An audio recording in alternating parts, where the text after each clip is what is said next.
रहीम start करते हैं। आज हम CS 304 फाइनल टर्म प्रिपरेशन करेंगे और ये प्रैक्टिकल और थ्योरेटिकल दोनों के लिए है। At the end of the class आपको इंशाल्लाह कुछ प्रैक्टिकल स्क्रीन के ऊपर जाके इंपॉर्टेंट कॉन्सेप्ट भी समझाऊंगा, लेकिन पहले MCQs की तरफ चलते हैं।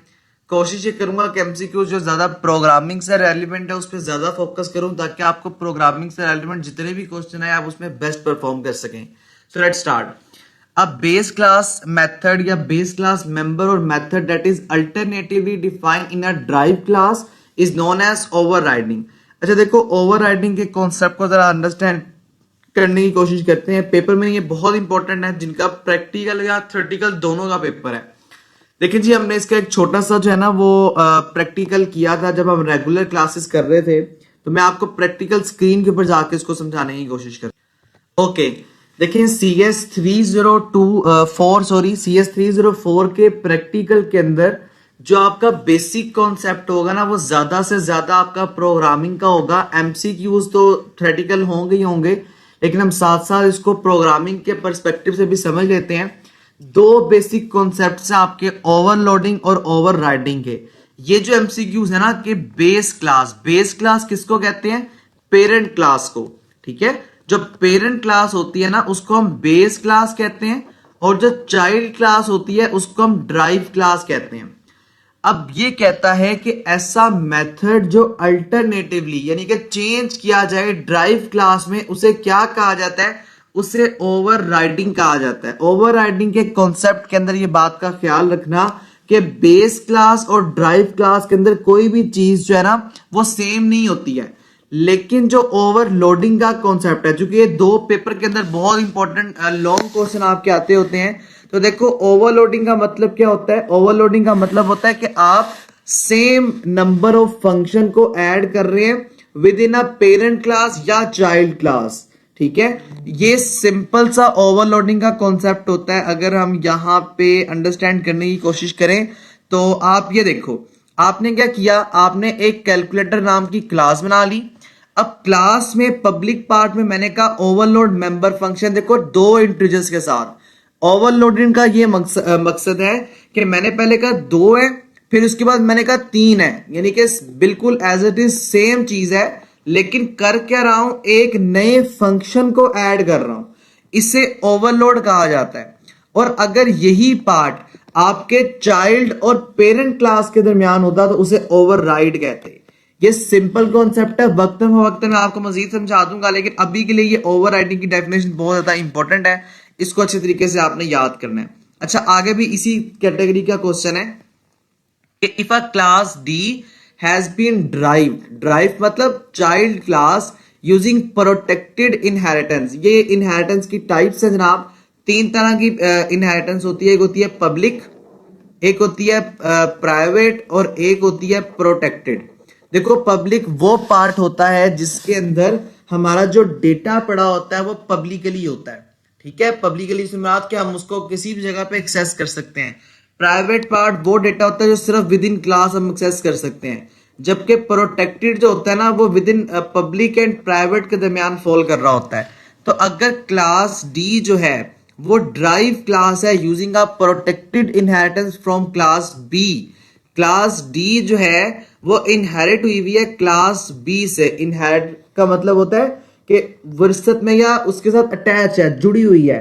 ठीक है, then public and protected member of B can be access by the member of function. क्योंकि देखो, इनहेरिटेंस का मतलब बिल्कुल इस तरह होता है कि जैसे हम इसको जमीन जायदाद की फॉर्म में समझते हैं, वहां से आपको ज्यादा आसान है समझाना कि हम कहते हैं ना कि इस बंदे को इसकी विरासत में जगह मिली हुई है। तो जस्ट लाइक दैट कि अगर क्लास B इनहेरिट है यानी कि अटैच हुई हुई है क्लास C के साथ या क्लास D के साथ, तो क्लास B क्या कर सकती है? एक्सेस कर सकती है उस मेंबर फंक्शंस को। तो कैन बी एक्सेस आपका राइट ऑप्शन है। सिंपल पेपर के पर्सपेक्टिव से इस तरह की चीजें लॉजिकल आती हैं आपके CS 304 के कॉन्सेप्ट के लिहाज से, तो इसको अच्छे तरीके से अंडरस्टैंड करो। पेपर में ये 3 आपका शॉर्ट क्वेश्चन भी आ सकता है कि what is the public, protected and private, आपने इसको भी एक्सप्लेन करना होगा।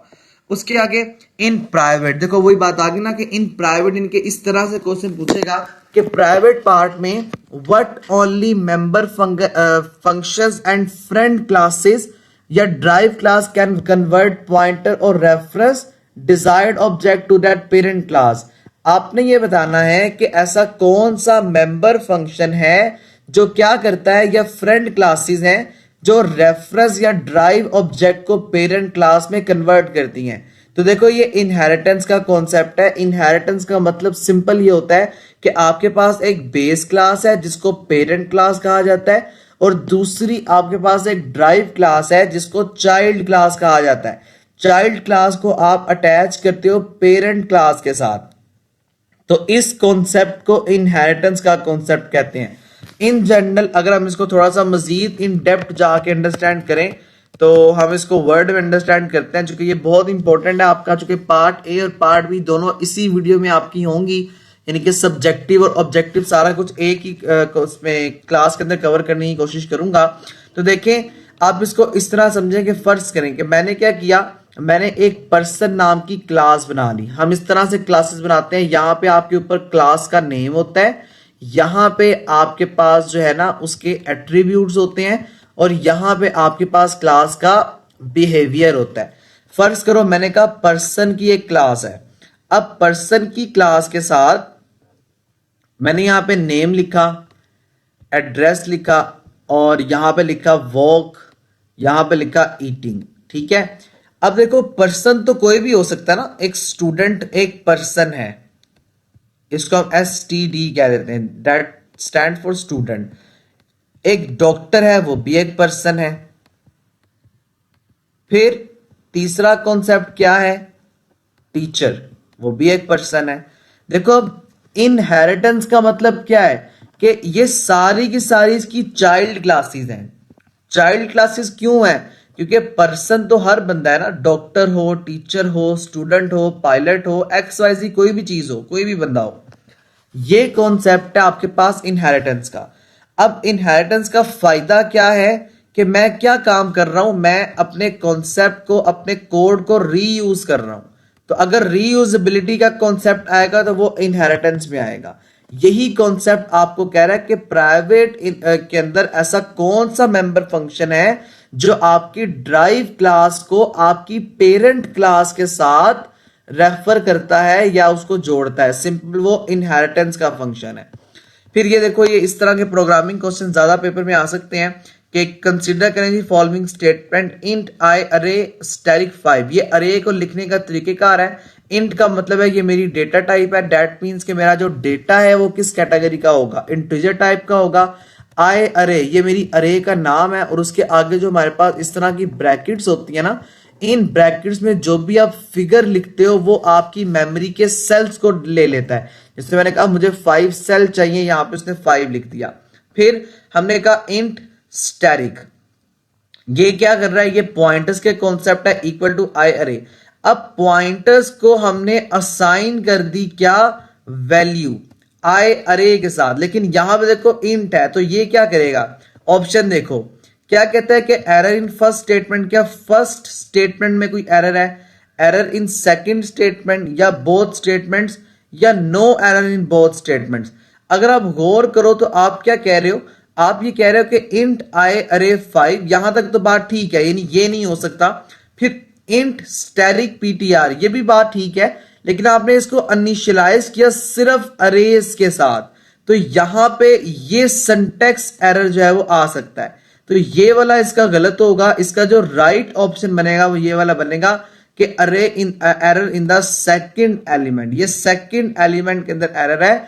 आपको यहाँ पे मेमोरी का सेल्स का कॉन्सेप्ट बताना था, अरे के साथ उसको इनिशियलाइज नहीं करना था। सो this one is the right option. उसके आगे कंसीडर करें जी फॉलोइंग डेफिनेशंस को। देखो टेम्पलेट बना लिया एक क्लास का, और क्लास बना ली XYZ की। क्या हो रहा है, it's define a class template. Simple है ना, जो मैंने आपको बताया वो यहाँ पे लिख रहा है कि आपने एक क्लास बनाई है जिसका नाम क्या है जी, टेम्पलेट, और क्लास को आपने क्या कह दिया, फॉर एनी डेटा टाइप। कोई आपने डेटा टाइप यहाँ पे नहीं दी हुई है, तो कोई भी डेटा टाइप हो सकती है, इंट हो सकती है, फ्लोट हो सकती है। हाँ, अगर आप यहाँ पे कोई डेटा टाइप दे देते जैसे लेट्स सपोज इंट, तो फिर इंटीजर आ जाना था, लेकिन आपने कोई डेटा टाइप नहीं दी हुई, इसलिए हम यहाँ पे कहेंगे किसी भी डेटा टाइप के साथ वो क्लास बना रहा है। तो ये वाला इसका राइट ऑप्शन है। उसके आगे टेम्पलेट बना लें क्लास वेक्टर वॉइड स्टैटिक, ये आपका पॉइंटर बन जाता है। फिर वॉइड स्टैटिक, स्टैटिक ये जो डबल स्टैटिक है ना, ये डबल पॉइंटर्स के कॉन्सेप्ट हैं। आपने कहा वॉइड एंड स्टैटिक, अच्छा देखो ये जो एंड स्टैटिक है ना, या एंड और रेफरेंस है, ये आपका एक साथ यूज हम नहीं कर सकते हैं। अगर हम इसके ऑप्शंस को पढ़ें तो अच्छा देखो, इसमें ये सेकंड वाला ऑप्शन नहीं है। वो क्या कह रहा है, टेम्पलेट क्लास वेक्टर वॉइड, वो सारे के सारे वेरिएबल्स के लिए करेगा, यानी सारे वेक्टर ऑफ द पॉइंट्स के लिए करेगा। ये फर्स्ट वाला इसका राइट ऑप्शन है।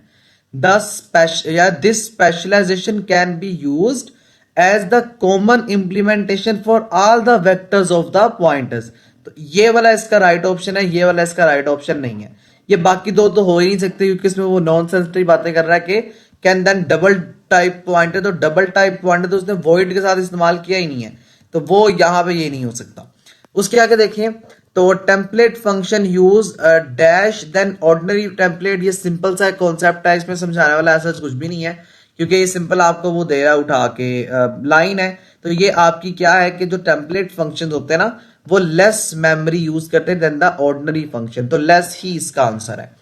उसके आगे जनाब vectors certain continuous elements restored is, जो वेक्टर्स हैं कंटिन्यूस एलिमेंट्स हम स्टोर करते हैं वो अरेज की फॉर्म में होते हैं। अगर आप बाकी ऑप्शन देखो ना, तो देखो वेरिएबल्स की फॉर्म में आपका डेटा स्टोर तो होता है, लेकिन वो कंटिन्यूस फॉर्म में नहीं होता ना। कंटिन्यू का मतलब तो ये होता है कि जैसे ए वेरिएबल को मैं डिक्लेयर करता हूँ 10, तो वेरिएबल इसमें नहीं हो सकता, फंक्शन तो कभी भी नहीं हो सकता। और डेटा टाइप आपको पता है इंट है, फ्लोट है, चार है, तो यही आंसर है इसका अरेज।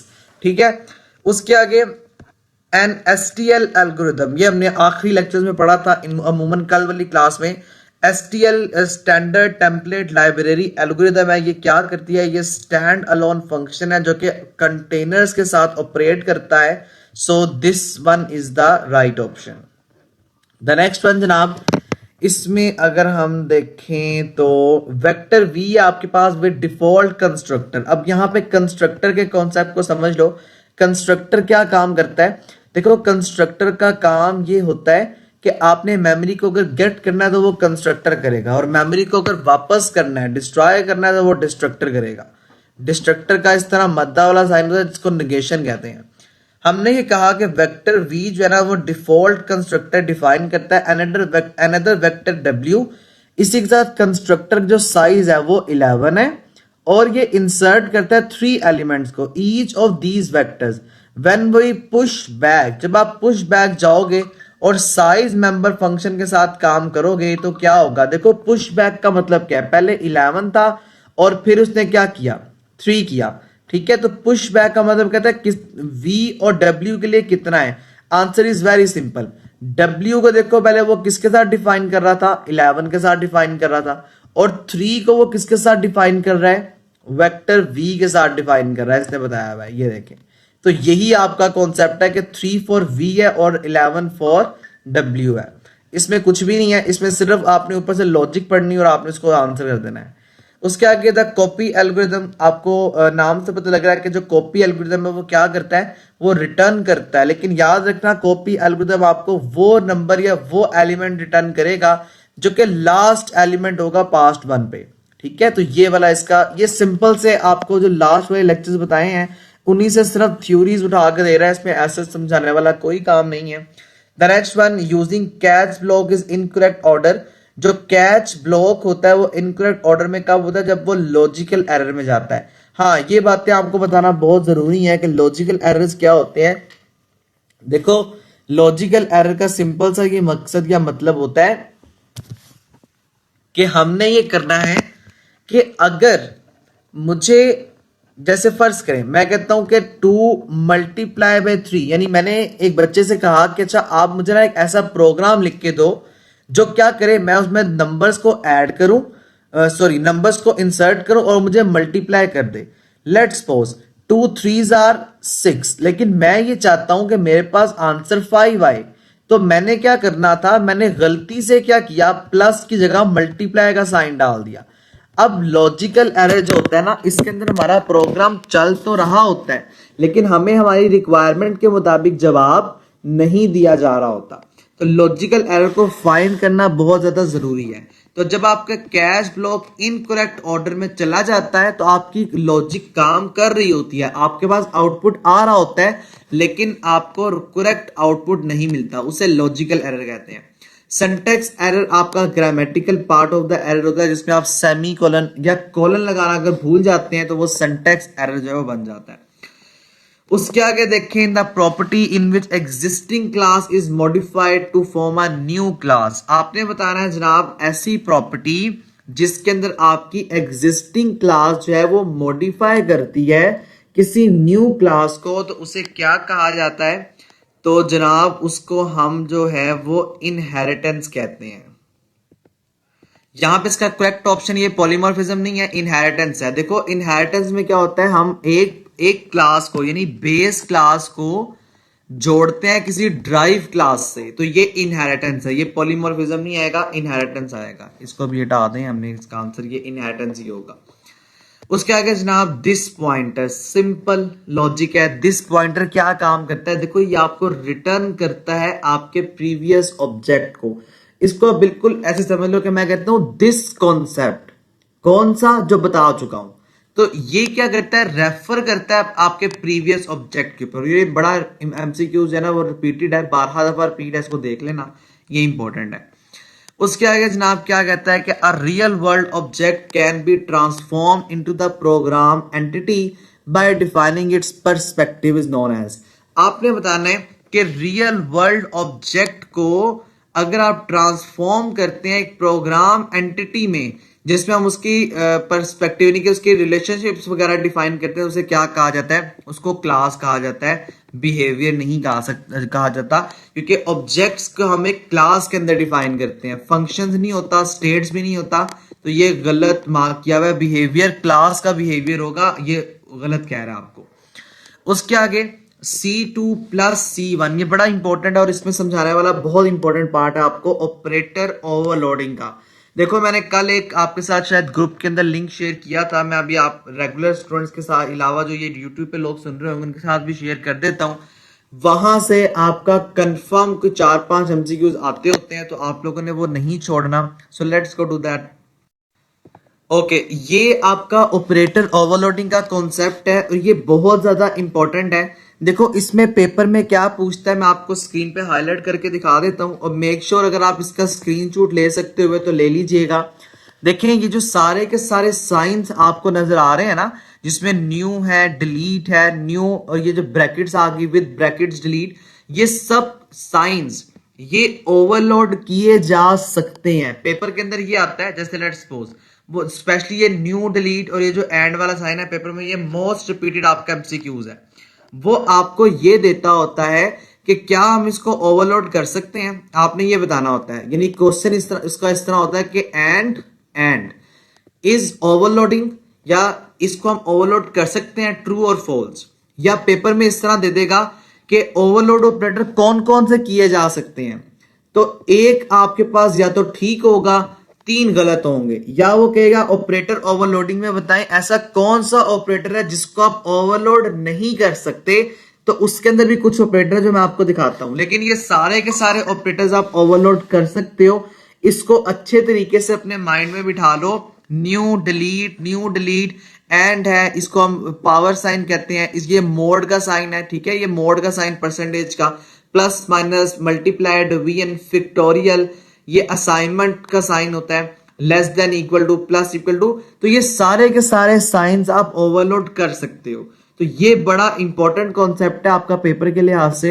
अब मैं आपको दिखाता हूं वो साइन जिनको आप ओवरलोड नहीं कर सकते। तो यहां पे देखें, ये वो साइंस हैं जिसको आप ओवरलोड नहीं कर सकते, ये याद कर लो, बाकी सारे के सारे साइंस आप ओवरलोड कर सकते हो। देखो इसमें डॉट का साइन है, पेपर में मोस्ट इंपॉर्टेंटली ये 2-3 एमसीक्यूज हमेशा आते हैं। डॉट के साइन को आप ओवरलोड नहीं कर सकते, इसको मल्टीप्लाई कहते हैं। इसी तरह डॉट स्टैटिक, इसको आप ओवरलोड नहीं कर सकते। ये जो साइन है ना मैथ्स के लिए हम इसको प्रोपोर्शनैलिटी का साइन या प्रोपोर्शनल का साइन कहते हैं, बट C++ के अंदर इसको स्कोप रेजोल्यूशन ऑपरेटर कहा जाता है। इसका नाम भी याद रखना, पेपर में ही आ जाता होता है। फिर क्वेश्चन मार्क इक्वल टू, इसका कोई नाम नहीं होता, but this can not be overloaded. Hashtag and hashtag ये प्री प्रोसेसर डायरेक्टिव के साथ लिखा जाता है, तो you can not overload it this type of sine. तो ये सिंपल सा कॉन्सेप्ट है जनाब, इसको आप लोगों ने याद रखना है। इस तरह के साइंस को आप ओवरलोड नहीं कर सकते हैं। अगर हम दोबारा आए तो देखो क्या कहता है, C2 plus C1 is equivalent to, बड़ा आसान सा क्वेश्चन है, ये किसके बराबर है, तो C2 ऑपरेटर प्लस C1 इसके बराबर है। अब यहां पे ना दो बातें आप लोगों ने ख्याल रखनी है कि ऑपरेटर क्या होते हैं, दूसरा ऑपरेंड्स क्या होते हैं। तो देखो ऑपरेंड हम कहते हैं C2 को, ये जो C2 C1 है ना, ये आपके पास क्या है, ये ऑपरेंड्स हैं। और ये जो प्लस है, माइनस है, मल्टीप्लाई है, ये डिवीजन है, इसको हम ऑपरेटर कहते हैं। तो ये आपके पास ऑपरेटर कहलाता है। अब यहां पे देखो, अगर पहला वाला ऑप्शन देखो तो पहले क्या कर रहा है, C2 को ऐड कर रहा है C1 में। देखो पहले तो वो C1 कह रहा है, ये गलत हो गया। फिर वो C1 को C1 में ही ऐड करवा रहा है, फिर गलत हो गया। अब देखो C2 को C1 में ऐड कर रहा है, यही काम कर रहा है ना वो, C2 प्लस C1, तो ये वाला राइट है। इस तरह C2 में C2 को ऐड कर रहा है, तो ये भी नहीं हो सकता, तो this one is the right one option.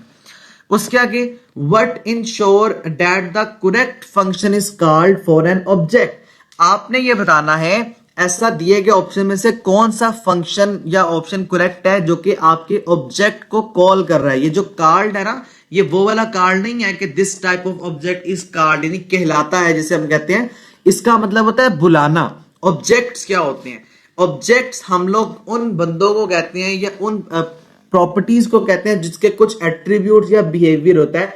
जैसे मैं एक ऑब्जेक्ट हूं, अब मेरे एट्रीब्यूट्स क्या है, मेरा नाम, father name, salary, address, home address, तो ये सारे का सारा एट्रीब्यूट्स के अंदर आता है। लेकिन अगर बिहेवियर की बात करूं तो खाना पीना वो हर बंदा करता है, तो वॉकिंग, ईटिंग, ये सारा, ड्रिंकिंग, ठीक है, राइटिंग, रीडिंग, तो ये कॉन्सेप्ट्स आपके किसके अंदर आ जाते हैं, सिंपल आपके बिहेवियर के अंदर आ जाते हैं। वो ये कहता है कि ऐसा कौन सा ऑप्शन है जो आपके ऑब्जेक्ट को कॉल करेगा तब जब आप अपने एक्सप्रेशंस को फंक्शन कॉल के अंदर मेक कर रहे होंगे, तो वो वर्चुअल फंक्शंस होते हैं। देखो वर्चुअल फंक्शंस वो फंक्शंस होते हैं, आप इनको किसी भी टाइम पे कॉल कर सकते हैं, लाइक द वर्चुअल यूनिवर्सिटी। आपने वर्चुअल यूनिवर्सिटी में पढ़ा, नो डाउट, आप लाहौर से हैं, इस्लामाबाद से हैं, कराची से हैं, XYZ। आप अगर पूरी दुनिया में से, अमेरिका से बैठ के भी अगर क्लास को या वर्चुअल यूनिवर्सिटी में पढ़ना चाहते हैं, क्लासेस अटेंड करना चाहते हैं, आप कर सकते हैं, क्योंकि देखो आप वर्चुअली पढ़ रहे हो। तो वर्चुअल फंक्शन का बेसिक कॉन्सेप्ट ये है कि आप अपने ऑब्जेक्ट को इंश्योरली कॉल कर सकते हैं जब आप किसी दूसरे फंक्शन को कॉल कर रहे हैं। तो सिंपल दिस वन, यानी virtual function is the right one. फिर उसके आगे, इन एबनॉर्मल टर्मिनेशन, ये भी आपके लास्ट वाले लेक्चर है। देखो अब लास्ट वाले लेक्चर मैंने आपको पहले भी कहा था, बहुत इंपॉर्टेंट है, जो तकरीबन 40 या 38 से लेके 45 लेक्चर्स हैं, इनको अच्छे तरीके से पढ़ लें।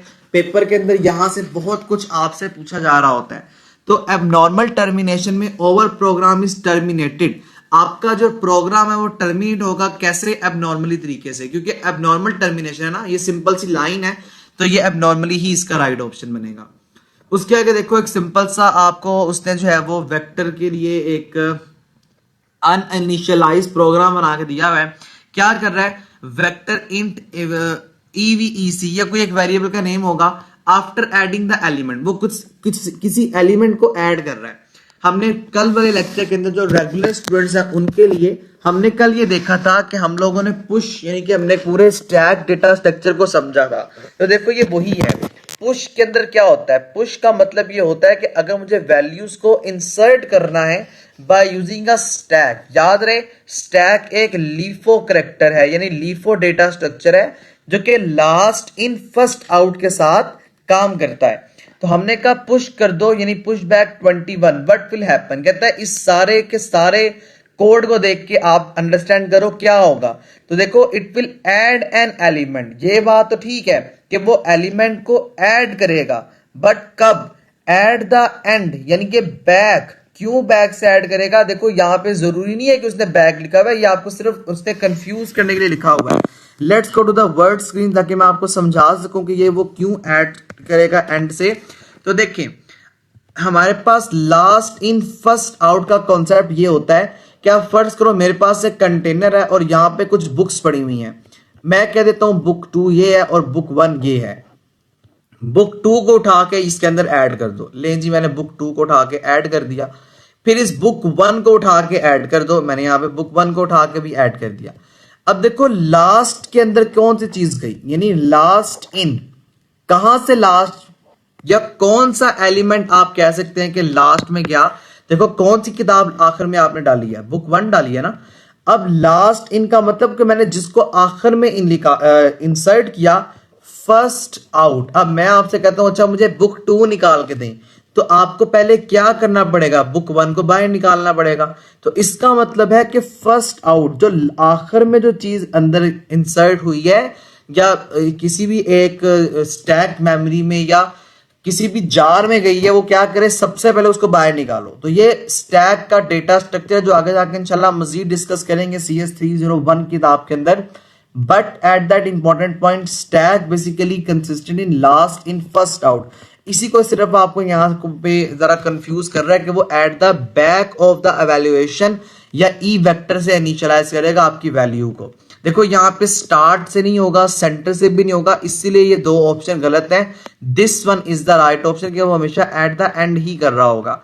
फिर स्टैटिक फंक्शन, ये सिंपल सी लाइन है, इसमें समझाने वाला कोई काम नहीं है। स्टैटिक फंक्शन जो होता है ना, ये आपका can be called using the name class followed by the function name. Simple, static function वो फंक्शन होता है जिसको आप कॉल करते हैं by using the class name और आप फंक्शन नेम के साथ उसको फॉलो करवा सकते हैं बस। फिर डिफॉल्ट कंस्ट्रक्टर, यहां पे आपके एक टाइप्स ऑफ कंस्ट्रक्टर, ये बहुत इंपॉर्टेंट आपका शॉर्ट क्वेश्चन है। कुछ इसमें डिफॉल्ट कंस्ट्रक्टर होता है, एक पैरामीटराइज कंस्ट्रक्टर होता है। देखो डिफॉल्ट कंस्ट्रक्टर वो कंस्ट्रक्टर है जो कि हम नहीं बनाते, हमसे हमारा प्रोग्रामर नहीं बनाता, वो कंपाइलर खुद से जनरेट करता है।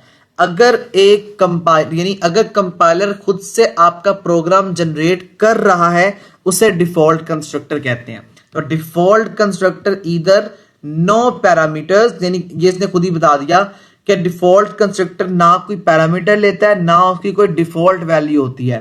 In short, default constructor has no parameters. ये वाली लाइन बस याद रखना, पेपर में ये आपसे शॉर्ट क्वेश्चन में पूछ लेता होता है। तो सिंपल ये वाला है कि डिफॉल्ट कंस्ट्रक्टर ना कोई इसका पैरामीटर होता है, ना कोई इसकी वैल्यू होती है डिफॉल्ट से। उसके आगे जनाब एडवांटेजेस क्या है जी इनहेरिटेंस के। अभी हमने थोड़ी देर पहले बात की थी, इनहेरिटेंस का फायदा आपको क्या मिलता है, कोड रीयूजेबिलिटी। अगर आपने अपने कोड को रीयूज करना है ना, तो आप इनहेरिटेंस के कॉन्सेप्ट को इस्तेमाल करेंगे। क्या कहता है, provide class growth through natural selection, facilitating libraries, avoid the rewriting the code, avoid rewriting और provide a useful conceptual framework. Okay, let's evaluate. देखें ये वाला ऑप्शन गलत है, इसमें जो राइट ऑप्शन है ना वो ये वाला है, अवॉइड द रीराइट कोड। हम रीराइट कोड से अवॉइड करते हैं, यही इनहेरिटेंस का बेसिक कॉन्सेप्ट है जिसको हम कहते हैं कोड को रीयूज करना। ठीक है, तो ये गलत ऑप्शन दिया हुआ है इसने, दिस वन राइट वन। फिर each try block can have what number of blocks, ये अभी मैंने आपको शायद पहला क्वेश्चन ये करवाया था, each try block can have as much as many, तो ये वाला ऑप्शन इसका राइट वन है। ठीक है, उसके आगे जनाब अज्यूम करें कि आपके पास एक क्लास है और उस क्लास का नाम है DERV, ड्राइव या derv class, that is privately derived from base class. अब देखो दोबारा समझो, आपके पास एक क्लास है ड्राइव्ड, जिसको आपने यानी DER की कोई भी क्लास है, ये नाम बता रहा है उसको कहता है आपने ड्राइव, ये प्राइवेटली आपने जो है ना बेस क्लास के साथ इनहेरिट किया हुआ है। एज ऑब्जेक्ट क्लास DERV यानी डव located in main can access. अब यहां पे देखो आपने करना क्या है, आपने ये कहा कि मैंने एक प्राइवेट क्लास को इनहेरिट किया है, किसके साथ, बेस क्लास के साथ। इसका मतलब है कि बेस क्लास जो कि पब्लिक में पड़ी हुई, तो वो सारे का सारा डेटा एक्सेस कर सकती है by using a friend function. तो पब्लिक मेंबर के अंदर जो है उसका डेटा पड़ा हुआ होगा, पब्लिक ही होगा, प्राइवेट या प्रोटेक्टेड फॉर्म में वो नहीं जा सकता। फिर अ क्लास टेम्पलेट, जो क्लास टेम्पलेट्स हैं, देखो टेम्पलेट्स में या इनहेरिटेंस में सारी ऊप का एक मेजर निचोड़ ये है कि हमने अपने कोड को रीयूज करना है। टेम्पलेट्स के अंदर हम अपने बार बार कोड को रीयूज करते हैं, लेकिन एक डिसएडवांटेज उसका यह है कि हमारा जो कोड है वो बड़ा कम्प्लेक्स हो जाता है। तो ये क्या करता है, फैसिलिटी देता है कि आप अपने कोड की क्लासेस को या क्लासेस को रीयूज कर सकते हैं। तो ये वाला सिंपल सा इसका कॉन्सेप्ट है।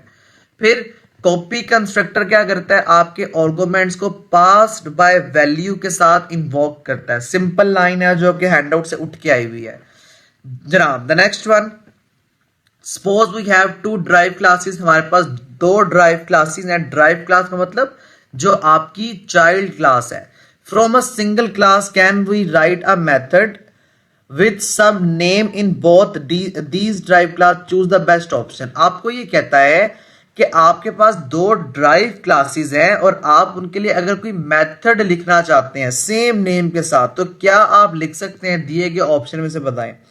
एक तो आंसर है क्या, नो हम उस पर नहीं लिख सकते। एक आंसर है only if two classes have the same name. देखो नेम तो उसने कह दिया सेम है, फिर उसके आगे only if the main program does not declare both kinds. Kinds का कोई जिक्र नहीं है, यस तो यही वाला होगा only if the same name, क्योंकि उसने कह दिया ना कि सिंगल क्लास है, यानी we have two drive class from a single class. Single class है और वो ड्राइव क्लास के साथ इनहेरिट हो रही है, यही होगा चूंकि वो दोनों क्लासेस सेम नेम्स की होंगी। फिर व्हाट इज अ क्लास, बड़ा कॉन्सेप्ट आसान है। क्लास क्या है? Class is a user defined function. ये इसकी डेफिनेशन है जो कि आप लोगों ने हमेशा याद रखनी है। क्लास एक यूजर डिफाइंड फंक्शन है। बस यहां पे देखो, class is a section of computer memory. क्या कंप्यूटर मेमोरी के सेक्शन की अंदर क्लास आती है? Answer is no. क्या रैम जो है, रैम के अंदर आप कहते हैं कि ये रैम की क्लास है? नहीं कहते ना। फिर class is a section of hard disk. Section तो वो है ही नहीं किसी पार्ट का। Class is a part of an object that contains the variable. ये आपका कुछ हद तक एज अ स्टूडेंट अगर मैं देखूं तो ये समझ आ रहा है कि क्लास क्या है, एक पार्ट है ऑब्जेक्ट का दैट कंटेन्स द वेरिएबल, जो वेरिएबल्स को कंटेन करता है। बट यहां पे ये बात बताना बहुत जरूरी है कि देखो क्लास के अंदर हम वेरिएबल्स को डिक्लेयर नहीं करते हैं। क्लास इटसेल्फ एक यूजर डिफाइंड फंक्शन है जिसमें से वेरिएबल्स को इनहेरिट करवाया जा रहा होता है या वेरिएबल्स की वैल्यूज को गेट करवाया जा रहा होता है। अब दूसरा देखो, class is a description as a kind of a object, यानी कि क्लास एक डिस्क्रिप्शन है जिसमें आपके ऑब्जेक्ट्स की काइंड्स हैं, जैसे बेस क्लास, उसके एट्रीब्यूट्स, उसका बिहेवियर। ड्राइव क्लास कोई भी attribute behaviour. So this one is the right one option. फिर उसके आगे आपको कहता है कि a virtual member function drink in base and drive class and pointers p to the base class object contain the address of drive class object। अब यहां पे क्या कर रहा है, इस डिंक से आई थिंक ये पिंग अ पोंग वाला कॉन्सेप्ट है आपका, जो कि आई थिंक लेक्चर कोई 27 to 28 के 23 में था। ये वही है, सिर्फ एक वर्ड को आपने चेंज करना, तो इसके लिए आप ड्राइव क्लास का इस्तेमाल करेंगे, जो कि पेरेंट क्लास के अंदर आप इस्तेमाल नहीं करेंगे। पेरेंट क्लास के अंदर आपका सारा का सारा डेटा पड़ा होता है। अगर आप कुछ भी पेरेंट क्लास में चेंज करते हैं तो हर ड्राइव क्लास के अंदर वो डेटा इंपैक्ट पड़ता है, तो आप ड्राइव क्लास के अंदर जो है वो उसको इस्तेमाल कर रहे होंगे। फिर जनाब, what a drive class can add. Drive class में आप क्या क्या ऐड कर सकते हैं? न्यू डेटा मेंबर्स को ऐड कर सकते हैं, न्यू मेंबर फंक्शन को ऐड कर सकते हैं, न्यू कंस्ट्रक्टर्स को ऐड कर सकते हैं। तो देखो ड्राइव क्लास में आप सारा कुछ ऐड कर सकते हो, न्यू डेटा मेंबर्स भी, मेंबर फंक्शन भी, कंस्ट्रक्टर या डिस्ट्रक्टर्स भी। तो ये वाला इसका राइट ऑप्शन है। फिर which of the following is directly related to polymorphism. Polymorphism में हम ओवरराइडिंग के कॉन्सेप्ट को लेके चलते हैं। ओवरराइडिंग का कॉन्सेप्ट या ओवरलोडिंग का कॉन्सेप्ट मैंने आपको स्टार्टिंग में ही एक्सप्लेन कर दिया था। मुझे उम्मीद है कि अब आप लोगों को वो कॉन्सेप्ट अच्छी तरीके से याद हो गया होगा। The next one, separation of implementation from interface providing the facility to restrict the. आपने बताना है कि अगर हम जो है वो इंटरफेस को सेपरेट कर रहे हैं तो ये किसकी फैसिलिटी दे रहा है? ये आपके ऑब्जेक्ट से आप मतलब रिस्ट्रिक्ट कर रहा है ऑब्जेक्ट्स को डायरेक्टली एक्सेस करने से। ऑब्जेक्ट्स में 12 दफा एक्सप्लेन कर चुका हूं कि ऑब्जेक्ट का मतलब होता है वो चीज जो इस दुनिया में फिजिकली एग्जिस्ट करती है, उसके कुछ एट्रीब्यूट्स होते हैं। एट्रीब्यूट्स में उसका नाम, उसका पता और उसका बिहेवियर, कि वो क्या काम करता है। बिहेवियर मतलब उसका फंक्शन। जैसे मैं एक ऑब्जेक्ट हूं तो मेरा नाम, एड्रेस, फोन नंबर, ये सारे का सारा क्या है? ये एट्रीब्यूट्स का पार्ट है। बिहेवियर क्या है? खाना पीना, चलना उठना, बैठना, बोलना, ये सारा का सारा आपके बिहेवियर के अंदर आ जाता है। तो ऑब्जेक्ट ही इसका राइट ऑप्शन है। उसके आगे, a non static member function can be called. जो नॉन स्टैटिक मेंबर फंक्शन है उसे आप कॉल करेंगे after what an object, after initiate an object of that class. देखो इनिशिएट जब तक आप ऑब्जेक्ट को नहीं करोगे तब तक आप नॉन स्टैटिक मेंबर या दूसरे मेंबर फंक्शंस को कॉल नहीं कर सकते हैं, ठीक है। तो initiate is the right one option. फिर what will be the value of data and data 2 respectively if the function below is the 4 items। अच्छा ये मजे का क्वेश्चन होगा आप लोगों को समझाने वाला। क्या कहता है आपको, void फंक्शन, आपने एक फंक्शन बनाया, अब कहता है स्टैटिक। स्टैटिक आपका एक कीवर्ड है। स्टैटिक में इंट डेटा, डेटा को उसने इनिशियलाइज किया 4 के साथ, और ये जो डेटा ये आपका वेरिएबल है, हमने कह दिया 4। अब हो क्या रहा है, इंट डेटा 2। देखो डेटा 2 भी बराबर है 4 के। अब वो क्या कहना चाह रहा है आपको, what will be the value of the data 2 respectively, date and data 2, data and data 2 respectively, sorry date नहीं है, वेरिएबल डेटा और डेटा 2 है। If the function below is called 4 times, अगर आपका फंक्शन जो है वो 4 दफा कॉल होता है तो। अच्छा देखें इसका जो कॉन्सेप्ट बनता है ना, देखो 4 के साथ कहता है 4 टाइम, चलो 5 6 7 8, तो पहला तो 8 आ गया।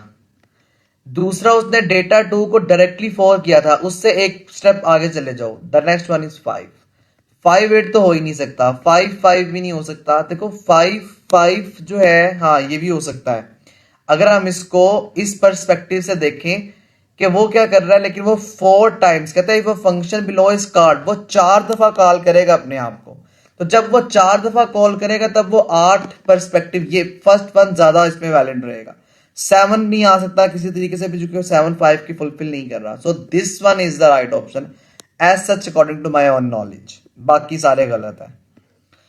द नेक्स्ट वन जनाब, when which members are less somewhere between public and private, बहुत इंपॉर्टेंट फंक्शन और मोस्ट रिपीटली कहता है which member are lie somewhere, somewhere का मतलब between public and private। तो प्रोटेक्टेड मेंबर्स जो है वो पब्लिक और प्राइवेट मेंबर्स के अंदर होते हैं, तो protected members is the right one.